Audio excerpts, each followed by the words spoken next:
bahan dan binaan. Batu, angin ataupun wind block. Okay guys. Okay, kat sini ada dua jenis wind block.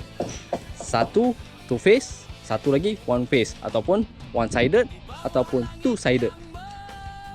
Nak tahu yang mana two sided dan nak tahu yang mana one sided? Jom. Yang ini one sided. Kenapa one sided? Belah sana je lawa. Belah sini macam ni. Yang ini two sided. Sini lawa, dah dalam pun lawa.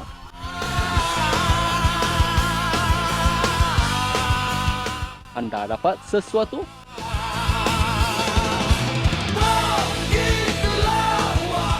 Moga bermanfaat.